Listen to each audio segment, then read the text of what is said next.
Shalom, selamat pagi semuanya. Apa kabarnya pagi ini? Luar biasa. Nama saya, kita perkenalan dulu ya saudara ya. Saya baru pertama kali ke tempat ini, terima kasih. Saya sebenarnya sudah diundang sejak bulan Desember ya Bu ya, betul ya? Sejak bulan Desember sudah diundang, tapi ternyata jadwalnya padat sekali Desember. Januari juga lumayan padat, makanya baru bisa sampai tempat ini di akhir bulan ini saudara ya. Tapi saya sangat-sangat ucap syukur, saya sangat-sangat berterima kasih sudah diberi kesempatan. Kemarin istri saya sudah mengisi tempat ini juga, betul ya, mengisi untuk para pelayan, untuk para anak-anak muda di tempat ini. Hari ini bagian saya jam 8 pagi ini. Nanti jam 10 pagi akan ada ibu saya juga yang akan melayani tempat ini ya. Jadi kami sekeluarga sangat-sangat ucap syukur sudah diberi kesempatan untuk melayani tempat ini. Nama saya Derian Bapak Ibu ya. Saya dari Bandung. Kami dari sebuah persekutuan doa di Bandung yang bernama Ark of Christ. Saya tidak tahu saudara pernah mendengarnya atau tidak, tapi kami dari PD AOC Bandung. Ya. Kita bentuknya bukan gereja saudara. Kita dinaungi dari Yayasan Eklesia di Bandung. Yayasan Eklesia ini membawahi beberapa persekutuan di Bandung. Salah satunya persekutuan kami PD AOC. Ya. Jadi bentuknya bukan gereja karena jemaat kami gabungan dari interdenominasi saudara. Tanpa memandang gereja manapun, saudara mau bergabung beribadah silahkan. Kami beribadah setiap hari Senin. Dan puji Tuhannya, cabang kami saudara terakhir ada 27 cabang di seluruh Indonesia yang ada di bawah AOC. Jadi sekarang kami, saya, istri saya, dan ibu saya memimpin satu persekutuan ini. Puji Tuhan, Tuhan kembangkan kami dengan sangat-sangat luar biasa. Dari Sumatera sampai Papua ada semua cabang kami saudara. Makanya sejujurnya saya tidak banyak di Bandung saudara, tapi saya lebih banyak keliling ke cabang itu ya. Dan mulai tahun 2020 awal COVID, awal pandemi, Tuhan berikan visi kepada ayah saya yang sudah pulang ke surga terlebih dahulu ya. Tuhan berikan visi di awal COVID adalah buat satu gerakan doa pagi bagi bangsa. Ya, Ibu Kesia juga mengikutinya. Doa pagi bagi bangsa ini kita adakan selama 1000 hari saudara.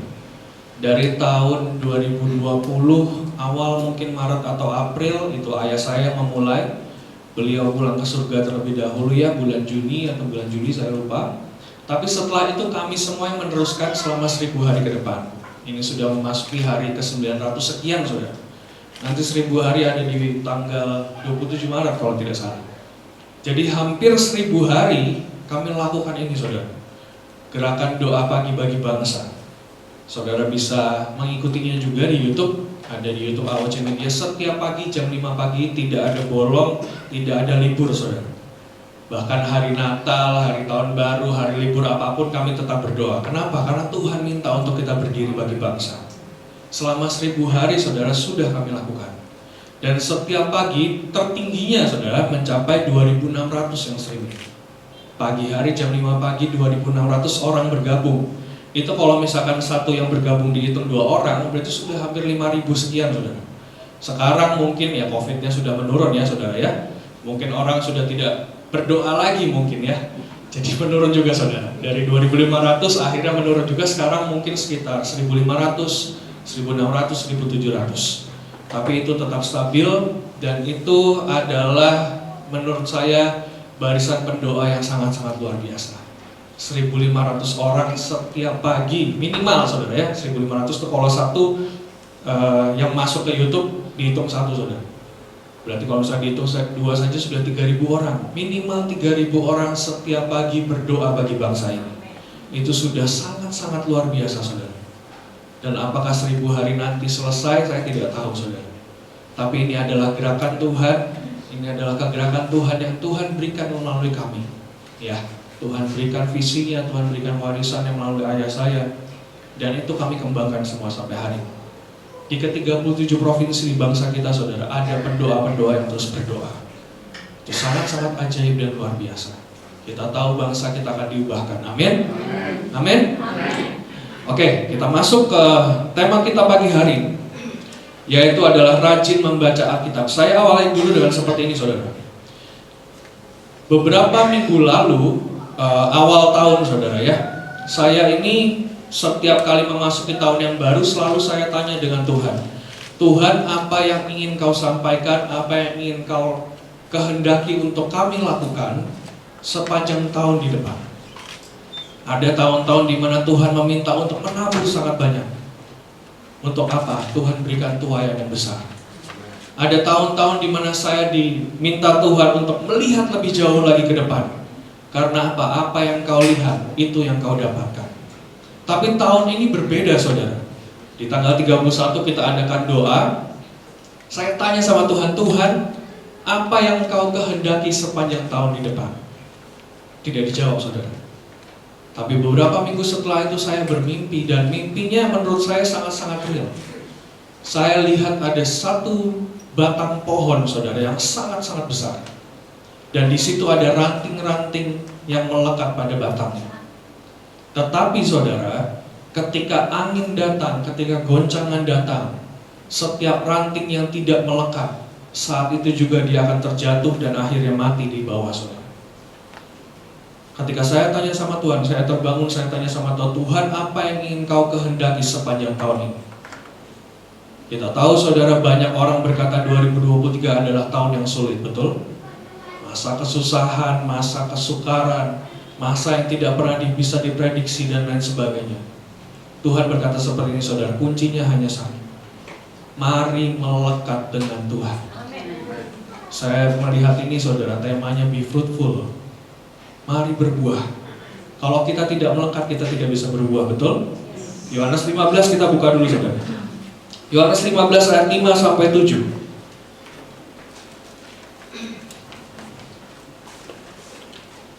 Ya, Yohanes 15 ayat 5 sampai 7. Akulah pokok anggur dan kamulah ranting-rantingnya. Barang siapa tinggal di dalam aku dan aku di dalam dia, ia berbuah banyak. Sebab di luar aku kamu tidak dapat berbuat apa-apa. Barang siapa tidak tinggal di dalam aku, ia dibuang keluar seperti ranting dan menjadi kering. Kemudian dikumpulkan orang dan dicampakkan ke dalam api lalu dibakar. Perhatikan ayat 7, ini kuncinya, saudara.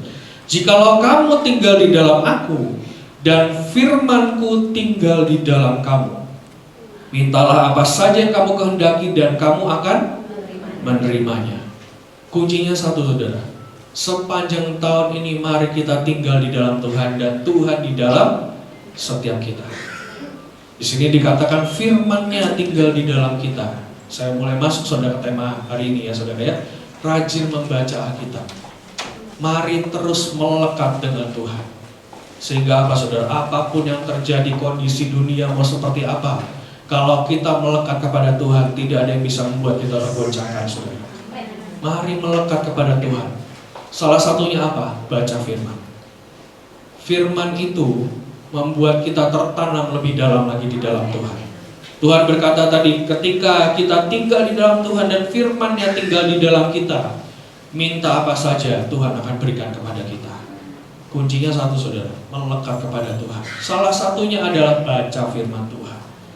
Semuanya kembali lagi ke firman Tuhan. Saya boleh tanya dulu, saudara, siapa yang setiap hari membaca firman Tuhan? Boleh dengan jujur katakan. Masih beberapa belum membaca firman, saudara. Mari mulai baca firman. Karena apa? Ketika kau membaca firman, kau bangun kehidupan rohanimu, saudara. Kau bangun rohmu menjadi semakin besar, semakin besar, semakin besar lagi. Dan tidak ada apapun di dunia ini yang bisa mengalahkanmu, saudara. Ketika engkau membaca firman Tuhan, kau ditanam lebih kuat lagi, lebih dalam lagi di dalam Tuhan. Firman ini kalau saudara baca ya, mungkin kita kalau baca bisa ngantuk lah dan lain sebagainya. Karena apa? Mungkin tulisannya bagus, saudara. Tapi ini adalah curahan hati Tuhan untuk setiap kita. Ini adalah apa ya? Bisa dibilang ini adalah pedoman untuk kita orang Kristen, saudara. Yang membedakan orang Kristen dengan yang lain apa, saudara? Firman Tuhan. Kita dipilih untuk menjadi pengikut Kristus, yang artinya adalah mengikuti Kristus sendiri. Melalui apa? Firman-Nya yang sudah diberikan kepada setiap kita. Balik lagi, saudara, apapun yang terjadi dalam hidup kita, mari kembali ke firman. Makanya kenapa setiap hari mari baca firman Tuhan. Itu yang akan menguatkan setiap kita. Itu yang akan membawa kita masuk lebih dalam lagi di dalam Tuhan. Jangan pernah engkau lalui harimu tanpa membaca firman, saudara. Karena apa? Kekuatanmu ada dalam firman Tuhan. Tanpa firman Tuhan, kita mungkin tidak bisa berjalan sendiri, saudara. Hari-hari ini kalau tadi sudah Tuhan sampaikan, mari melekat, artinya apa? Banyak yang tidak bisa terprediksi. Tapi ketika kita punya firman dalam hidup kita, itu yang akan menuntun setiap langkah kaki kita. Amin. Mari baca firman Tuhan, saudara. Seberapapun kau bisa baca, mari baca. Jangan cuma satu ayat, saudara. Satu ayat mungkin kau cuma ambil di renungan ya, saudara ya. Mungkin saudara baca renungan, saudara ambil 1 ayat, 2 ayat. Mari baca firman Tuhan, pelajari lebih dalam. Karena apa? Sangat banyak yang Tuhan berikan kunci-kunci di dalamnya, saudara. Kalau saya tidak baca firman Tuhan setiap hari, saya mungkin tidak mengerti apa isi hati Tuhan dalam hidup saya. Apakah saudara mau melihat isi hati Tuhan? Apakah saudara mau mengerti isi hati Tuhan? Melalui apa? Firman Tuhan. Mari baca, saudara. Nanti semakin kita berjalan, kita akan lihat contohnya, saudara. Kenapa kita harus baca firman Tuhan? Ya. Lanjut. Peranan Alkitab, ya, seperti yang sudah tertulis di Warta Jemaat, saudara-saudara bisa baca 2 Timotius 3 ayat 16. Dikatakan segala tulisan yang diilhamkan Allah memang bermanfaat untuk mengajar, untuk menyatakan kesalahan, untuk memperbaiki kelakuan, dan untuk mendidik orang dalam kebenaran. Saya masuk pada poin yang pertama, yaitu mengajar dan mendidik orang dalam kebenaran. Kita buka sama-sama, saudara, Mazmur 119 ayat 105. Ini ayat yang sangat-sangat penting. Mazmur 119 ayat 105. Di sini pemazmur berkata, firman-Mu pelita bagi kakiku dan terang bagi jalanku. Ini fungsi firman Tuhan dalam hidup kita. Kenapa dikatakan firman Tuhan itu pelita bagi kaki kita, saudara? Saya beberapa minggu lalu baru kembali dari Israel, saudara. Dan di situ tour guide-nya berkata seperti ini. Ketika saya bertanya tentang hal ini, tour guide-nya berkata seperti ini. Zaman dulu, di saat kehidupan pemazmur saat itu ya, di bangsa Israel zaman dulu, tidak ada yang namanya center, saudara. Tidak ada yang namanya penerangan di jalan seperti apa, itu tidak ada. Satu-satunya penerangan mereka ketika mereka berjalan di malam hari adalah pelita yang ditaruh di kaki mereka. Saat itu, saudara, sepatunya bukan seperti kita sekarang. Sepatu mereka ada sumbunya. Dan ketika dipakai dan sumbu itu dinyalakan, itu akan menerangi satu langkah untuk mereka jalan ke depan. Saudara bisa bayangkan? Bayangkan, saudara, kondisi malam, saudara ya. Dan engkau hanya melihat jalanmu di depan dari sumbu di pelita di kakimu, saudara. Makanya dikatakan firman Tuhan adalah pelita bagi kaki kita dan terang bagi jalan kita. Kondisi dunia mau malam semalam apapun, saudara, tetap ada pelita di kakimu, yaitu apa? Firman Tuhan. Dan pelita itu, saudara, tidak menerangi mungkin 3 meter, 4 meter, 5 meter ke depan, tidak, saudara. Tapi cukup untuk engkau melangkah, cukup untuk engkau melangkah, cukup untuk engkau melangkah. Itu adalah firman Tuhan dalam hidup kita. Mungkin ketika kau baca firman Tuhan, kau tidak akan langsung mengerti berapa langkah ke depan, saudara. No. Tapi cukup engkau jalani langkah demi langkah bersama Tuhan. Tuhan yang akan tuntun, amin. Yang pertama tadi dikatakan mengajar dan mendidik orang dalam kebenaran. Untuk apa, saudara? Untuk kita berjalan di dalam Tuhan. Firman Tuhan adalah pelita bagi kaki kita dan terang bagi setiap jalan kita. Kondisi dunia segelap apapun, semalam apapun, sekelam apapun, engkau punya firman Tuhan. Dan itu yang akan menerangi setiap langkah kaki kita dan membuat kita terus berjalan di dalam jalannya Tuhan. Amin. Kita buka sama-sama, saudara. Mazmur 1 ayat 1-6. Kenapa kita harus renungkan firman Tuhan? Ya. Di sini dikatakan, berbahagialah orang yang tidak berjalan menurut nasihat orang fasik, yang tidak berdiri jalan orang berdosa, dan yang tidak duduk dalam kumpulan pencemooh. Ayat 2 dikatakan, tetapi yang kesukaannya ialah Taurat Tuhan, dan yang merenungkan Taurat itu siang dan malam. Artinya apa, saudara? Siang dan malam di sini berarti sepanjang hari kita, setiap waktu kita, Mari renungkan firman Tuhan. Bukan berarti kemanapun saudara matamu melekat di Alkitab, saudara, tidak. Tapi ketika kita baca firman Tuhan, perenungan itu saudara setiap waktu kita renungkan. Untuk apa? Ketika engkau melakukan segala sesuatu, ada firman yang mendasarinya. Mari renungkan firman Tuhan. Siang dan malam, sepanjang hari, setiap waktu dalam hidup kita, penuhi hidup kita dengan firman Tuhan. Supaya apa saudara? Ketika engkau bertemu dengan apapun masalah, emosi, mungkin tantangan, rintangan yang keluar saudara, itu ekspresi dari firman Tuhan yang ada dalam hatimu. Bukan engkau sendiri yang mengeluarkannya saudara. Nanti ketika saudara sudah baca firman Tuhan setiap hari, engkau akan merasakannya saudara. Ketika engkau baca firman Tuhan dengan rutin, dengan bagus, dengan baik ya saudara ya, respon hatimu akan berbeda. Mungkin ada orang-orang yang saat itu menjengkelkan engkau. Saya saudara ya, kalau ada orang yang menjengkelkan saya, kalau saya lagi baca firman yang tidak benar saudara, saya bisa marah semarah-marahnya saudara. Tapi ketika saya baca firman dengan benar, seperti ada damai di dalam hati saya, yang seperti membatasi saya, seperti menjagai saya. Itu firman Tuhan. Makanya tadi dikatakan pelita bagi kaki kita, terang bagi jalan kita, langkah-langkah kita ke depan, Tuhan yang atur semuanya melalui apa? Firman Tuhan. Reaksi kita, apa yang kita putuskan, apa yang kita kerjakan, semuanya ditentukan oleh firman Tuhan dalam hidup kita. Mari renungkan saudara. Saya sangat-sangat berdoa ketika saudara mendengarkan firman ini. Pulang nanti saudara, duniamu masih akan sama. Tapi engkau tahu firman Tuhan harus tinggal dalam hatimu.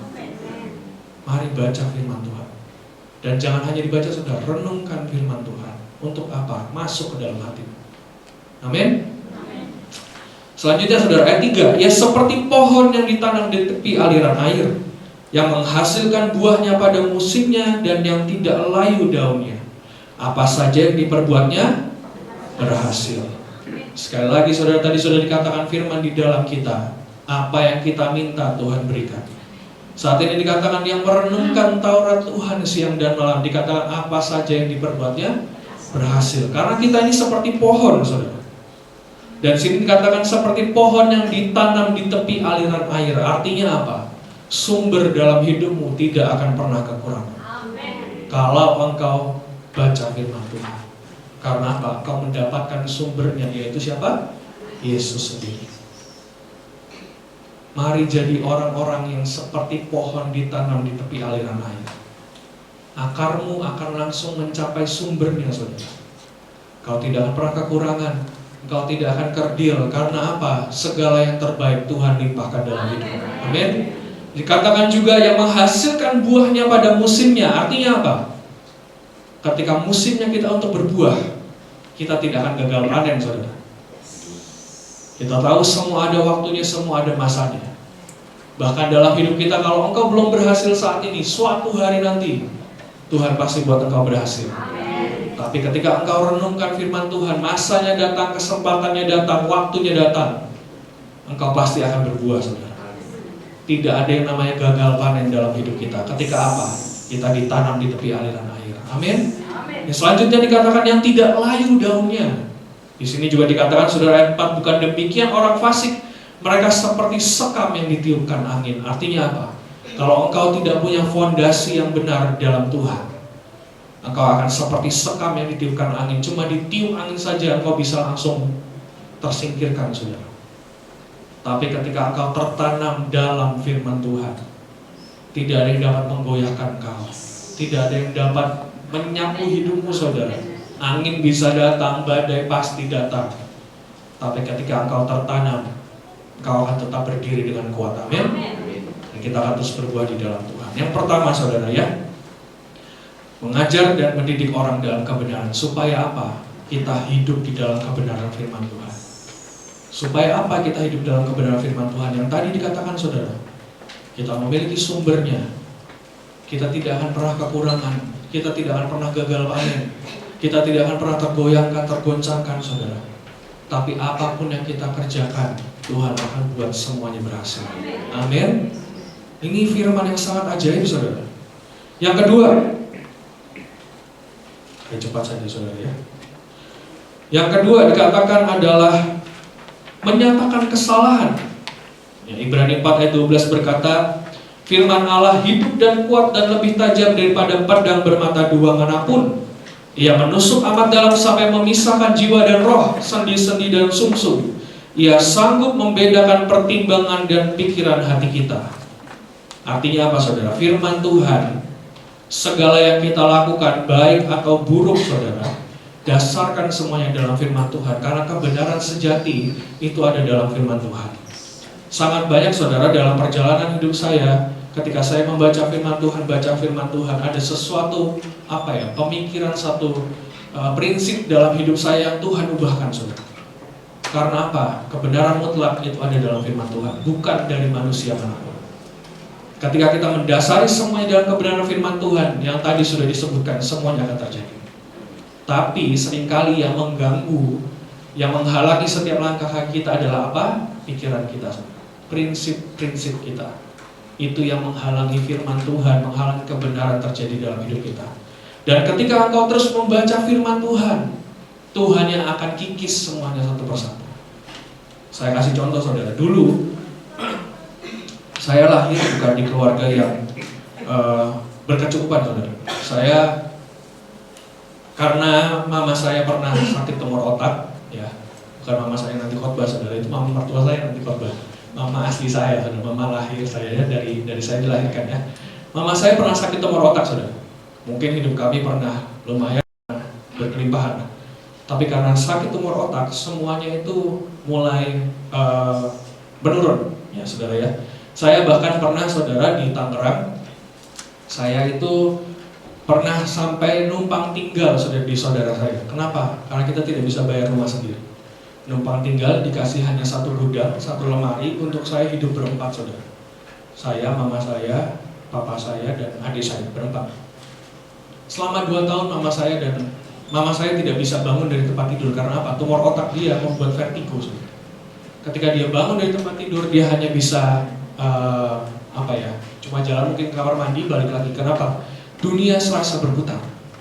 Singkat cerita, segala medis, segala tindakan dan lain sebagainya itu membuat akhirnya keluarga saya keuangannya menurun saudara. Dan dilahirkan dari keluarga yang seperti itu membuat saya sangat-sangat dalam tanda kutip menghargai uang atau terikat dengan uang saudara. Karena apa? Mungkin dari tadinya keluarga saya bisa belikan apapun yang saya mau, tapi ketika saya tumbuh besar, saya dipaksa untuk menahan diri saya. Karena apa? Keuangan menurun. Singkat cerita ya, nanti mungkin bisa diceritakan di lain kesempatan. Mama saya disembuhkan saudara oleh Tuhan dari tumor otaknya. Melalui apa? Perjamuan kudus dan pengharapan. Tumor otaknya hilang saudara. Tapi keuangan itu ya perlahan-lahan semakin membaik, tapi tidak langsung saudara ya. Dan itu mendasari prinsip dalam hidup saya. Kalau uang itu harus dihemat. Kalau engkau hemat, engkau akan jadi kaya saudara. Betul? Hemat panggal kaya. Itu yang jadi prinsip dalam hidup saya. Tapi kebenaran firman Tuhan berkata yang sebaliknya saudara. Ketika engkau menabur,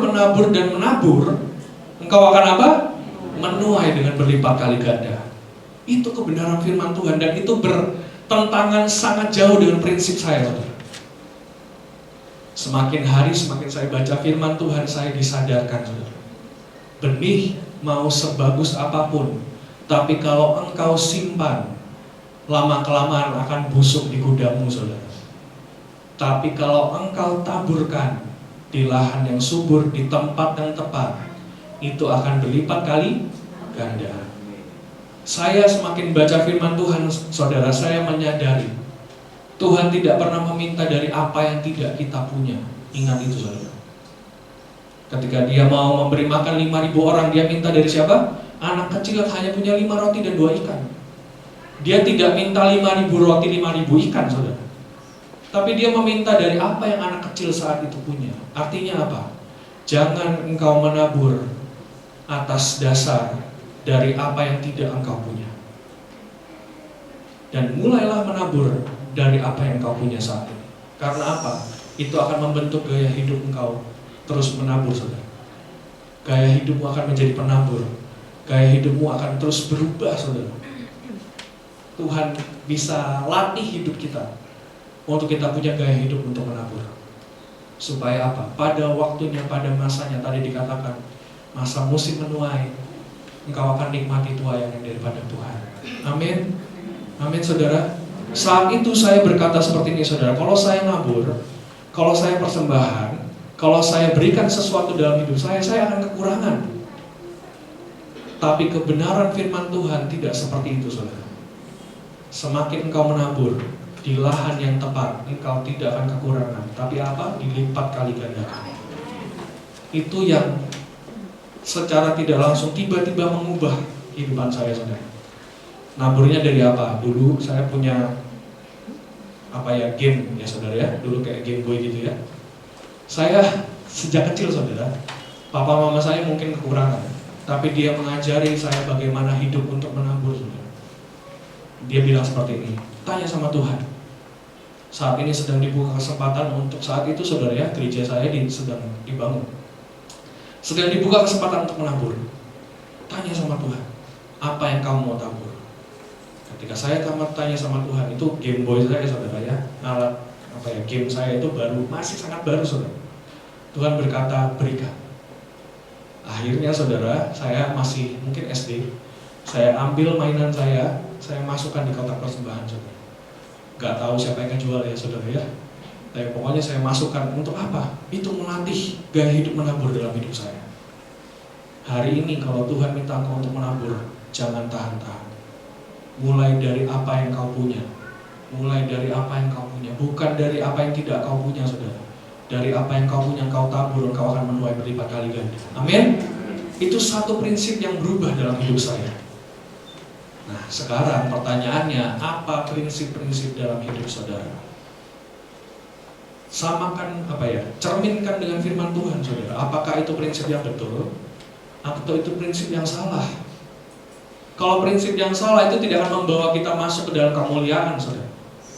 Tapi ketika prinsip itu diselaraskan dengan firman Tuhan, itu yang akan membawa kita masuk pada kemuliaan demi kemuliaan. Amin. Mari minta biar Tuhan nyatakan, saudara, apa yang salah dalam hidup kita, apa yang harus dibenahi, apa yang harus dibenarkan melalui apa firman Tuhan. Kembali lagi, saudara, firman Tuhan, dan firman Tuhan. Itu yang akan membuat setiap kehidupan kita berubah, saudara. Selanjutnya, setelah menyatakan kesalahan, saudara, fungsi yang terakhir adalah memperbaiki kelakuan. Yesaya 55 ayat 10 sampai dengan 11.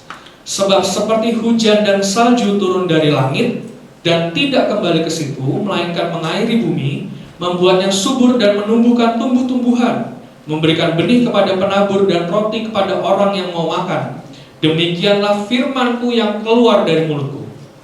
Ia tidak akan kembali kepadaku dengan sia-sia, tetapi ia akan melaksanakan apa yang ku kehendaki dan akan berhasil dalam apa yang kusuruhkan kepadanya. Percaya, saudara, setiap firman yang sudah keluar dari mulut Tuhan tidak ada yang pernah kembali dengan sia-sia. Apapun yang kau baca, apapun yang kau dengarkan, itu akan mengubah hidup. Saya melihatnya sendiri, saudara. Saya punya salah satu ketua cabang dari persekutuan kami di daerah Jawa Timur sana, saudara ya. Dia adalah mantan orang tidak baik, saudara. Semua yang tidak baik sudah pernah dia kerjakan. Sampai akhirnya, singkat cerita, satu titik dia mengalami kecelakaan, satu bola matanya itu pecah, saudara. Satu bola matanya pecah, akhirnya diganti dengan mata palsu. Sampai sekarang, saat ini kalau dia lihat mungkin sebelah bisa menengok kiri, sebelah lagi tetap lurus ke depan. Kenapa? Karena palsu, saudara. Saat itu, ketika bertemu dengan ayah saya saat itu, dikatakan seperti, kalau engkau mau hidupmu berubah, baca firman Tuhan. Dan saya melihat sendiri, saudara, dari awal dia baca hanya 5 pasal, akhirnya 10 pasal, akhirnya 20 pasal setiap hari, akhirnya 40 pasal setiap hari, saudara. Semaksimalnya, saudara ya, paling tingginya itu adalah 40 pasal setiap hari. Dan akhirnya hidup dia berubah. Dia dengan keluarganya Tuhan ubahkan. Akhirnya dia jadi hamba Tuhan sampai hari ini, saudara. Saya melihat sendiri perubahan karakter itu benar-benar terjadi kalau engkau baca firman Tuhan. Tidak usah jauh-jauh, saudara. Saya punya adik dari istri saya. Itu anak berkebutuhan khusus. Ya, dia mengidap, saya lupa Down syndrome atau apa. Tapi dia anak kebutuhan khusus. Dan saya melihat, saudara, betapa ini jadi teladan dalam hidup saya. Dari seorang anak berkebutuhan khusus adik saya. Setiap pagi, ketika dia bangun pagi, setelah doa pagi dia tidur lagi, habis itu dia bangun. Sebelum melakukan apapun, saudara, sebelum baik itu mau mandi, mau makan, mau baca firman, mau nonton lah dan lain sebagainya, dia selalu kan satu hal, baca firman Tuhan. Tidak pernah bolong, tidak pernah lupa, saudara. Mau makan pagi saja, dia selalu tanya sama mama saya, udah baca firman Tuhan belum ya hari ini, saya harus baca yang mana ya? Anak berkebutuhan khusus, saudara. Itu dia lakukan sepanjang hidup dia. Dari awal sudah ditanamkan, saudara. Sekarang umurnya 24 tahun, saudara. Dan saya melihat anak kebutuhan khusus mungkin susah untuk berkomunikasi, betul ya? Susah untuk punya hubungan dengan orang. Ya seperti kita lah, kayak orang normal. Tapi saya melihat adik saya ini, saudara, bukan seperti anak berkebutuhan khusus. Dia sangat-sangat normal, saudara. Nanti kapan-kapan mungkin pasti dia datang ke sini, saudara boleh ajak ngobrol apapun, ngobrolnya nyambung, saudara. Karena apa? Karakternya berubah. Meskipun anak kebutuhan khusus, ketika firman jadi dasar dalam hidupnya, dia menjadi orang normal, saudara. Saya melihat sangat banyak orang berubah karakternya karena apa? Firman Tuhan ditanamkan. Mari baca, mari renungkan firman Tuhan. Kembalikan semuanya, saudara, kepada yang namanya firman Tuhan. Jangan sampai terlewat, saudara. Jangan sampai miss dalam hidup kita. Amin. Saya berikan satu contoh, saudara. Kenapa engkau harus mengerti bahwa firman Tuhan harus jadi landasan? Mengapa kita semua harus belajar firman Tuhan? Kita baca sama-sama. Ibrani 4 ayat 14 sampai dengan 16. Saya mau tutup dengan satu firman ini, saudara. Ini firman yang menurut saya sangat-sangat ajaib dan sangat-sangat luar biasa. Tema dari persekutuan kami, saudara, bulan ini adalah Allah Immanuel, yang artinya adalah Allah beserta dengan kita. Seringkali kita ini selalu merasa sendiri. Seringkali kita ini selalu merasa Tuhan tidak pernah dekat dengan kita. Karena apa? Kau hanya baca mungkin firman yang baku dan tidak menghidupinya. Tapi ada satu kebenaran firman Tuhan yang membuat saya terbuka atas semuanya, saudara. Ibrani 4 ayat 14 sampai 16. Dikatakan seperti ini.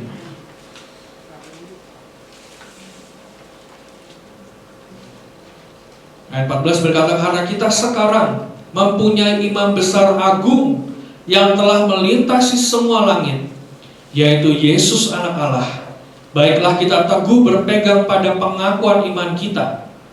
Perhatikan, saudara, sebab imam besar yang kita punya bukanlah imam besar yang tidak dapat turut merasakan kelemahan-kelemahan kita. Sebaliknya sama dengan kita, ia telah dicobai, hanya tidak berbuat dosa. Sebab itu marilah kita dengan penuh keberanian menghampiri tahta kasih karunia, supaya kita menerima rahmat dan menemukan kasih karunia untuk mendapat pertolongan kita pada waktunya. Boleh saya minta pemusik? Akan maju ke depan.